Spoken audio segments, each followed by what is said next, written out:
The night sky above the New Mexico desert was clear and filled with stars. Inside the Horizon Deep Space Monitoring Station, Bill Taylor leaned back in his chair and sipped his lukewarm coffee. The overnight shift was usually quiet, just how he liked it.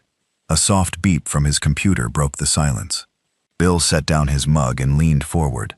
The screen showed an unusual reading from one of the long-range scanners pointed beyond Pluto. "That's odd," he mumbled, typing commands to check the data again. The beep repeated. The same strange energy pattern appeared on his screen. Bill called over to his coworker. "Hey Mark, can you check this reading? I'm picking up something weird." Past Pluto's orbit, Mark rolled his chair over and squinted at the screen. "Probably just a glitch. Run the backup systems." Bill did as suggested, but the backup system showed the same thing. "Still there, and look, it's moving." Mark sat up straighter now. "Moving? How fast?" After some quick calculations, Bill's face palled too fast. Way too fast for any natural object. "Call Dr. Wilson," Mark said. "Now." 3 hours later, Dr. Helen Wilson stood before a room full of government officials and military personnel. The room was tense as she showed them the data from the Horizon Station. "These objects are artificial in nature," she explained, pointing to the images on the large screen. "They're moving at speeds our current technology can't match, and they're headed directly toward our solar system." A man in a crisp military uniform stood up. "Hostile intent. Unknown Major Walker," Dr. Wilson replied. "But they're not responding to any of our attempts at communication." Tom Walker, head of Earth's newly formed Unified Defense Force, nodded grimly. "How long until they reach Earth? At their current speed? About 3 weeks?" The room erupted in worried voices. Walker raised his hand for silence. "Dr. Wilson, what's your professional opinion? Are we looking at a first contact situation or something else?" Wilson hesitated. "The formation they're traveling in suggests organization and purpose. I'd say this isn't random exploration." Just then, an aide rushed into the room and handed a tablet to Dr. Wilson. Her face grew serious as she read. "We just received a transmission," she announced. "It appears to be from the approaching fleet." She pressed a button, and a harsh mechanical voice filled the room. "Attention inhabitants of the third planet. Your resources are now property of the Stellar Dominion. Resistance is futile. Prepare for our arrival and your submission." A heavy silence fell over the room. Major Walker was the first to speak. "Well, I guess that answers the hostile intent question." The news spread across the world like wildfire. Panic followed. People flooded stores for supplies. Some fled cities for the countryside. Others held prayer meetings or end-of-the-world parties. In Washington, President Adams addressed the United Nations via video call. "The threat we face is not to any one nation, but to all of humanity," he said, his voice steady, despite the fear in his eyes. "This is the moment to put aside our differences and stand together." For once, the world listened. Within 48 hours, the Earth Defense Initiative was formed, bringing together the best military minds and scientists from around the globe. Major Tom Walker stared at the space map spread across the table in the Pentagon's underground command center. Representatives from Russia, China, the European Union, and a dozen other nations stood with him. "They'll come through here," Walker said, pointing to an area between Mars and Jupiter. "We need to be ready." "Ready? How?" asked the Russian general. "Your own scientists say their technology is far beyond ours."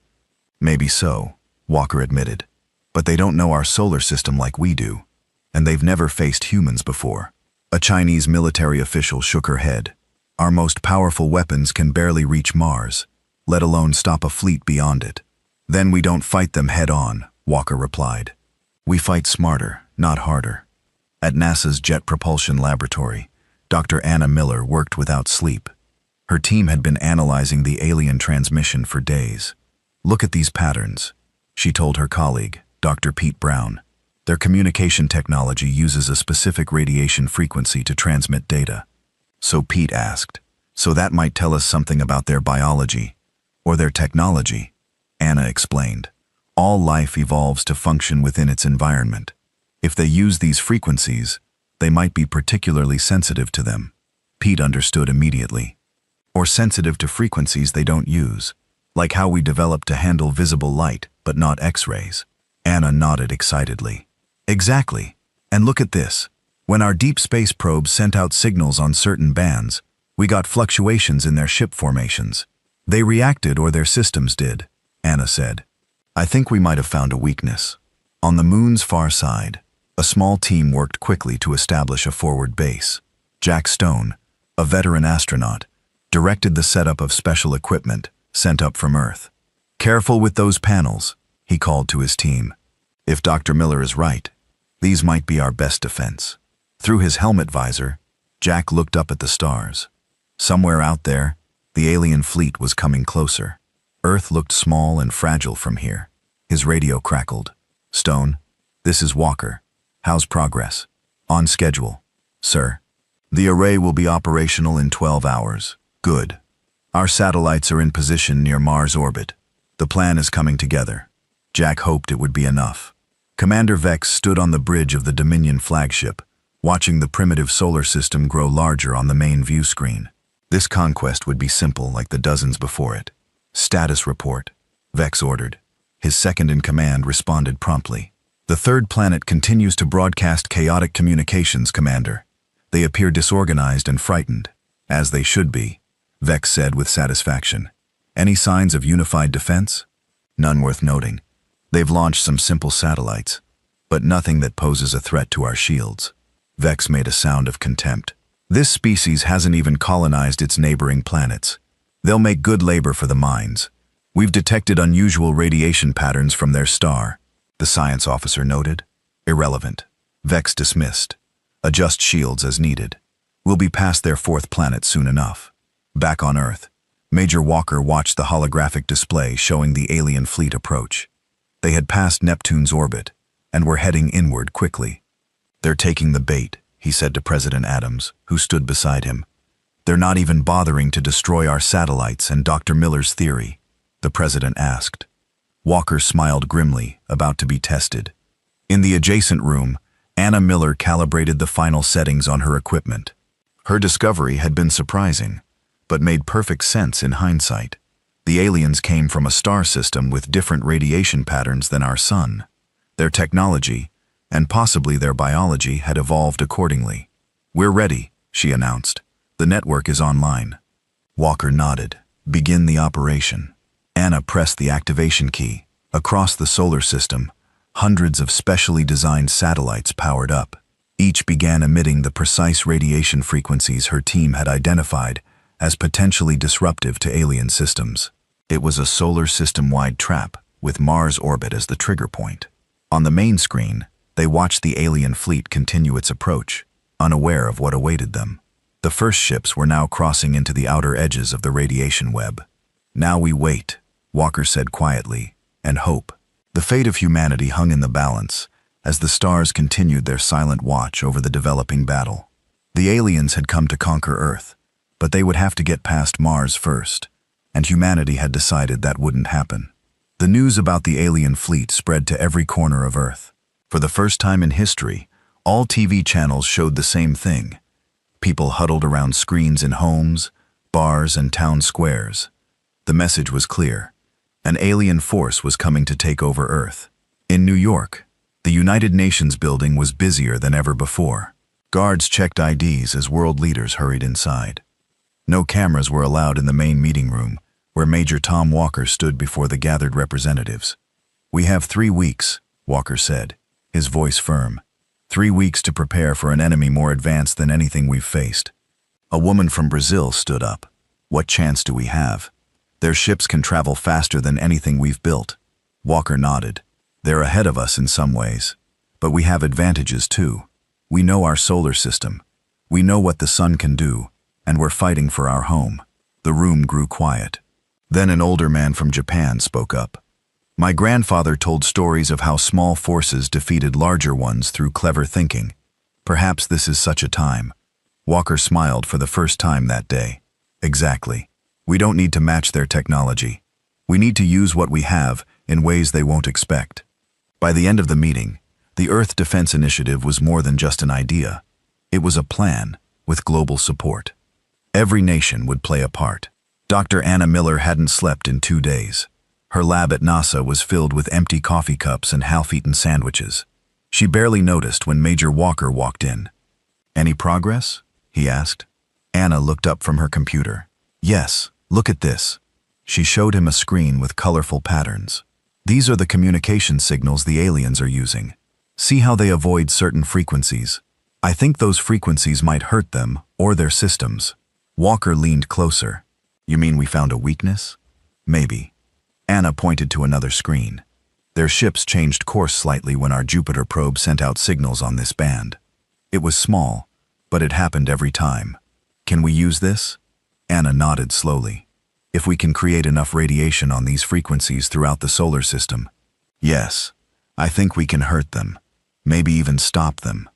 Walker put a hand on her shoulder. "This might save us all, Dr. Miller. Get whatever you need. Money is no object." In underground bases around the world, soldiers and scientists worked together. Old enemies now shared information and resources. Russian rocket engineers worked with American computer experts. Chinese factory workers built parts designed by European scientists. Colonel Ray Jones walked through one such base near London. At 60 years old, he had been called back from retirement. Jones was known for thinking differently about battle. "Show me what we've got," he said to the team leader. The young woman led him to a large table covered with blueprints. "These are the satellites we're building. They'll create a web of radiation throughout the solar system, focused especially around Mars' orbit." Jones studied the plans. "How many can we launch with every nation helping?" "Hundreds, maybe 1,000. Jones nodded approvingly. "The aliens will see them, but they won't know what they're for until it's too late." "Will it be enough?" the woman asked quietly. Jones didn't answer right away. Finally, he said, "In war, surprise is sometimes better than strength. We're about to surprise them very badly." On the moon base, Jack Stone and his team worked in the low gravity to set up huge panels that looked like solar arrays. But these weren't for collecting energy. They were for sending it out in very specific ways. Jack's radio crackled. "Stonehouse progress." It was Walker checking in from Earth. "Almost done, sir. These arrays will hit them with exactly what Dr. Miller prescribed." "Good. The satellites are being launched now. Everything needs to be ready in 2 weeks." Jack looked up at the Earth hanging in the black sky. "So beautiful, so fragile. We won't let you down," he promised, though he wasn't sure if he was talking to Walker or to Earth itself. All around the world, rocket launches lit up the sky day and night. Some carried satellites, others took supplies to the moon base. People watched and hoped. In a small town in Kansas, a family stood in their backyard watching a bright rocket climb into the evening sky. "Is that going to stop the aliens, Dad?" a young boy asked. His father put an arm around him. "That's part of it, son. Everyone's working together now. Are you scared?" The father looked down at his son. "Yes, but I'm proud too. Humans are pretty amazing when we work together." Commander Vex watched the activity around the blue planet with growing interest. His ship's sensors showed numerous launches leaving the planet's surface. "They are unusually active," he commented to his science officer. "Primitive efforts," the officer replied. "Their rockets use chemical fuel. The objects they're launching have minimal shielding. No weapons we can detect."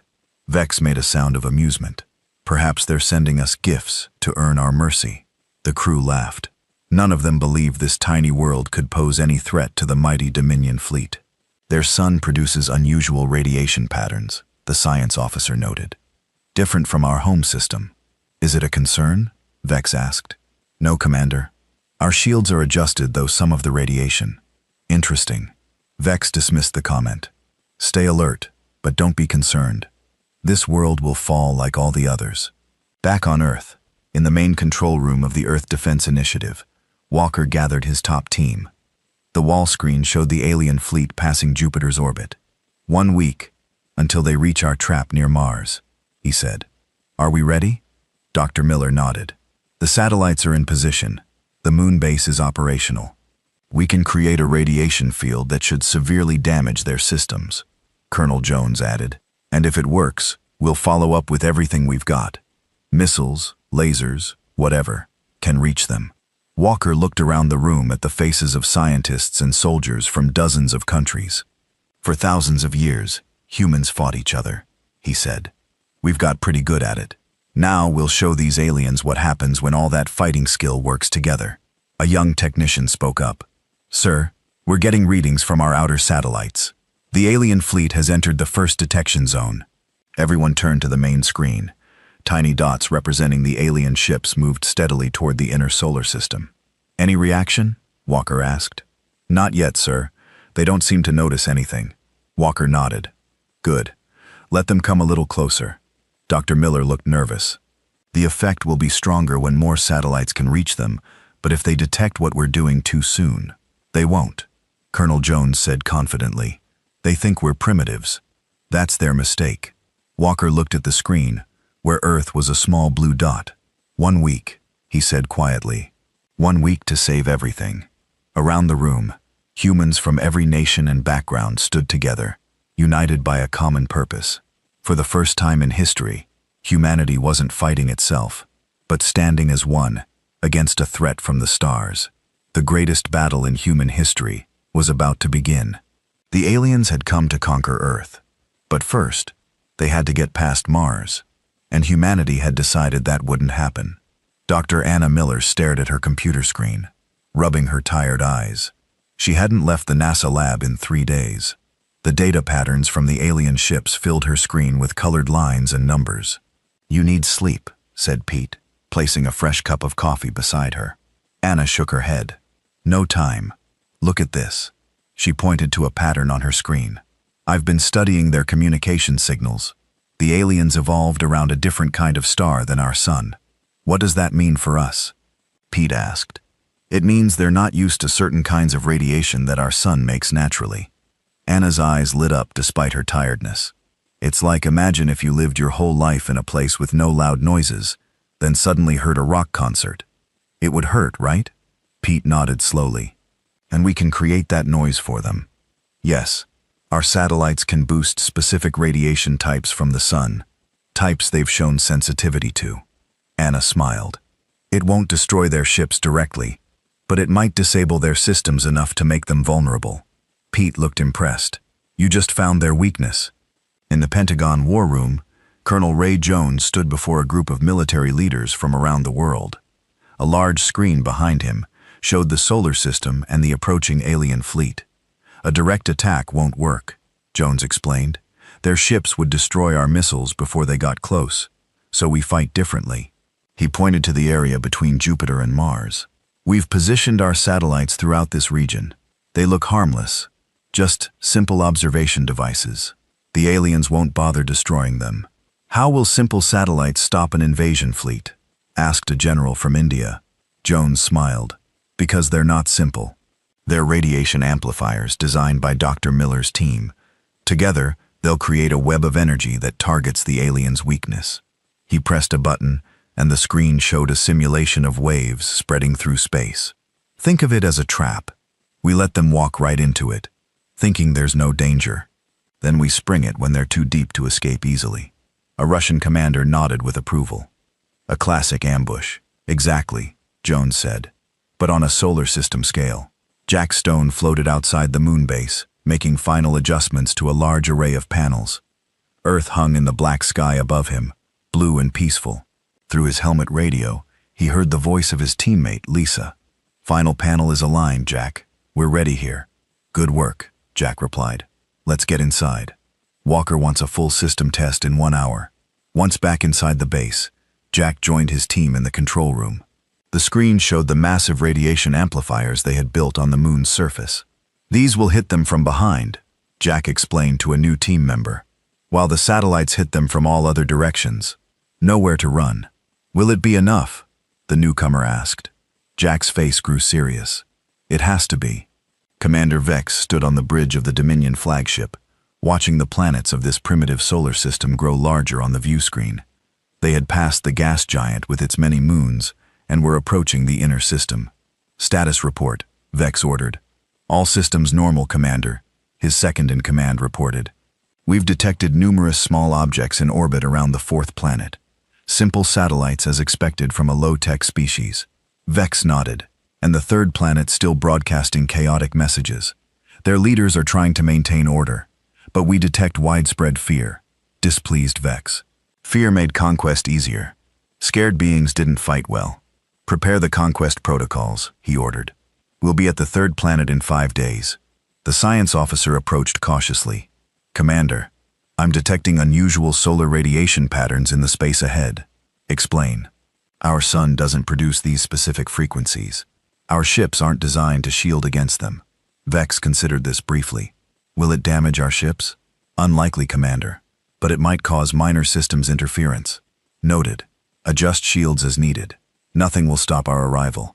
Back on Earth, Major Walker watched the main screen in the control center as the alien fleet approached the outer edge of their trap. Representatives from every major nation stood around him, tense and silent. They're entering the first phase of the radiation field, a technician announced. Walker nodded. Status of all satellites operational and ready, sir. Dr. Miller stood nearby, biting her lip nervously. The effect will be subtle at first. We don't want them to realize what's happening until it's too late. Walker turned to the assembled leaders. Once we activate the full system, there's no turning back. If this doesn't work, we have no other defense that can stop them before they reach Earth. The President of the United States stepped forward. The world stands united, Major. Proceed with the plan. Walker took a deep breath and turned to Dr. Miller. Activate Phase 1. She typed commands into her terminal. Phase 1 activated. Radiation levels increasing by 10%. On the screen, the alien fleet continued its steady approach, now entering deeper into the web of satellites surrounding the path to Mars. Aboard the Dominion flagship, a warning light flashed on a control panel. Commander called the systems. Officer, we're experiencing minor fluctuations in our communication array. Vex looked unconcerned. Source. Appears to be solar radiation. Unusual patterns, but nothing our shields can't handle. Is it affecting our course? Negative, Commander. Just causing some signal noise. Vex dismissed the issue with a wave. Proceed as planned. Increase speed. I want to reach the third planet ahead of schedule. The officer hesitated. Commander, I recommend caution. These radiation patterns are unusual. Are you suggesting this primitive species can affect space itself? Vex laughed harshly. They barely leave their own planet. Increase speed as ordered. In the Earth Control Center, a technician looked up excitedly. Sir, they're increasing speed. They're heading deeper into the trap. Walker exchanged glances with Colonel Jones. They think they're safe. Jones nodded with satisfaction. Pride. Before the fall, Dr. Miller studied her readings. The satellites are registering effects on their outer ships. Small power fluctuations, communication disruptions. Nothing major yet. When do we hit them with full power? Walker asked. When they reach this point, Miller pointed to an area just before Mars orbit. That's where the radiation field is strongest, and where the moon base can add its power too. Walker looked at the screen where tiny dots representing the alien ships moved closer to the invisible trap. How long? At their increased speed. About 12 hours. The President spoke quietly. 12 hours to determine the fate of humanity. Walker nodded grimly. The trap is set. Now we wait. Throughout the world, people looked up at the night sky. They couldn't see the alien ships or the battle about to take place far out in space, but they knew their future hung in the balance. In homes and streets, in churches and temples, humans prayed, hoped, and waited.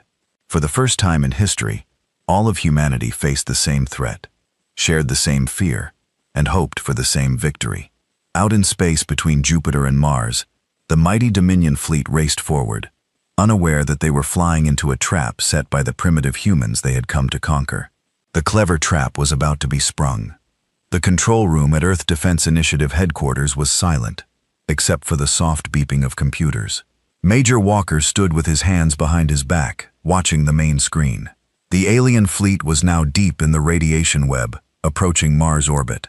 Time to full trap activation, Walker asked. 1 hour, sir, replied a technician. They'll reach the primary target zone at A700 hours. Dr. Miller worked at her station, checking and rechecking her calculations. The radiation levels are already affecting their outer ships, she reported. We're seeing energy fluctuations consistent with system interference. Colonel Jones nodded with satisfaction. They still don't realize what's happening. They think it's just normal solar activity. Walker's face remained serious. We get one shot at this. When we activate the full trap, they'll know they're under attack. The The president entered the room, followed by leaders from other major nations. They had gathered to witness humanity stand against the invaders. "Are we ready, Major?" the president asked. Walker nodded. "As ready as we'll ever be, sir." On the screen, the alien fleet continued its steady approach toward Mars, unaware of what awaited them. Commander Vex frowned as another warning light flashed on his control panel. This was the third in the past hour. "What now?" he demanded. The systems officer looked concerned. "Communications are experiencing increased interference, Commander. Several of our escort ships report navigation issues. Cause still appears to be solar radiation," but the officer hesitated. "But what?" Vex snapped. "The pattern seems too consistent. It's affecting specific systems in predictable ways." Vex's frown deepened. "Are you suggesting this is deliberate?" I'm not sure, Commander. It seems unlikely the primitives could affect space itself this way." Vex studied the system maps. They were approaching the fourth planet, a small red world. The radiation seemed strongest in this region. "Scan those satellites orbiting the fourth planet again," he ordered. "Yes, Commander. Scanning now." Vex walked to the front viewport, watching as Mars grew larger in the distance. Behind it, the blue planet, their target, was just a small dot. Soon, it would be another conquest for the Dominion. The science officer's voice interrupted his thoughts. "Commander, those satellites, they're not just observation devices. They're emitting energy patterns that match the radiation affecting our ships." Vex spun around. "What? Are you saying these primitives are attacking us?" "Yes, Commander. And there's more. The radiation is specifically targeting frequencies our systems use. This is not random. This is a weapon designed against us." For the first time, Vex felt a flicker of concern. "Destroy those satellites now." In the Earth Control Center, alarms began to sound. "They're firing on our satellites near Mars," a technician shouted. Walker leaned forward. "They figured it out. Activate the trap now. Full power." Dr. Miller's fingers flew across her keyboard, activating all satellites simultaneously. "Moonbase, stand by for your part." On the main screen, they watched as several satellites near Mars disappeared, destroyed by alien weapons. "Too late," Colonel Jones said with a grim smile. "They're already surrounded." Dr. Miller pressed the final command key. Trap activated. Full radiation surge. Now on the moon, Jack Stone and his team watched their monitors light up with the activation signal. "This is it," Jack called out. "Activate the lunar array's full power." The massive panels outside the base hummed to life, focusing concentrated radiation toward the alien fleet. Combined with the satellite web, it created a massive invisible field of energy, specifically tuned to disrupt alien technology. "Direct hit," Lisa reported. "We're reading massive energy spikes across their fleet." Jack watched the readings with intensity. "Keep it steady. Don't let up." Aboard the Dominion flagship, chaos erupted. Warning alarms blared from every station as systems began failing across the ship. "What's happening?" Vex shouted over the noise. "Massive radiation surge," the science officer yelled back. "It's everywhere, coming from all directions." The view screen flickered and went dark. Emergency lights activated, bathing the bridge in red. "Weapon systems failing," reported a tactical officer. "Shields down to 60% and dropping." Vex gripped his command chair as the ship shuddered. "Evasive maneuvers. Get us out of this radiation field." "Navigation is compromised, Commander." And the officer paused, looking at his readings with disbelief. "We're also being hit from behind. There's another radiation source coming from their moon." Vex slammed his fist down. "Impossible. How could these primitives create such a weapon around the flagship?" Smaller ships began drifting out of formation as their systems failed. Some lost power completely, floating helplessly in space. "Commander, our biomechanical interfaces are being affected," the medical officer reported urgently. Crew members connected to ship systems are reporting pain and disorientation. For the first time in his long career of conquest, Commander Vex felt fear. These humans were not the helpless primitives he had expected. They had set a trap, and the Dominion fleet had flown right into it. Back on Earth, the control room erupted in cheers as data streamed in. "It's working," Dr. Miller exclaimed. "Their ships are losing power and control." The main screen showed the alien fleet in disarray. Ships drifted out of formation. some spinning slowly as their navigation systems failed. "They're more vulnerable than we expected," Colonel Jones observed. "Their biological systems must be partially integrated with their technology." Walker turned to the weapons officer. "Are our long-range missiles ready?" "Yes, sir." Primed and targeted. Walker looked to the president, who nodded his approval. "Launch missiles," Walker ordered. "Target their main ships first." Across Earth, missile silos opened. The largest rockets ever built by humans roared to life, climbing into the sky on columns of flame. Their target, the now vulnerable alien fleet near Mars. Commander Vey struggled to maintain control as systems continued to fail around him. "Rue emergency power to shields and propulsion," he ordered. "We need to get out of this radiation field." "Trying, Commander," but the officer was cut off as a new alarm sounded. "Multiple objects approaching from the third planet," announced the tactical officer. "High speed. Appears to be missiles." Vex's eyes widened. "Intercept them. Weapon systems are compromised. We can't get a lock." Vex stared at the tactical display in disbelief. The supposedly primitive humans had not only created an effective trap, but were now launching a coordinated attack. "All ships, defensive formation," he commanded. But many ships couldn't respond, their communication systems dead or dying in the radiation field. The first missile struck one of the smaller ships, destroying it completely. More followed, targeting the largest vessels in the fleet. "Abandon the conquest plan," Vex ordered. "All functional ships retreat beyond the radiation field. We'll regroup and return with a larger force." But even as he gave the order, Vex knew many ships wouldn't make it. The radiation was too strong, the missiles too accurate. The mighty Dominion fleet, which had conquered countless worlds, was being defeated by a species they had severely underestimated. In the Earth Control Center, Walker watched as the alien fleet tried to retreat. "Sal of their ships are attempting to escape the radiation field," reported a technician. "Maintain radiation levels," Walker ordered. "And continue missile strikes. Don't let their command ships escape." Dr. Miller studied her readings. "The EI radiation is still building. The combined effect of all satellites in the moon base is creating a cascading reaction. It's becoming self-sustaining." Colonel Jones looked up sharply. "Self-sustaining? Is that dangerous for us?" Miller shook her head. "No. It's contained to the specific frequencies that affect their technology, but it means they can't escape easily. The field will follow them until it naturally dissipates." On the main screen, they watched as more alien ships lost power. Some were hit by missiles, exploding in brilliant flashes against the blackness of space. Others drifted helplessly, all systems dead.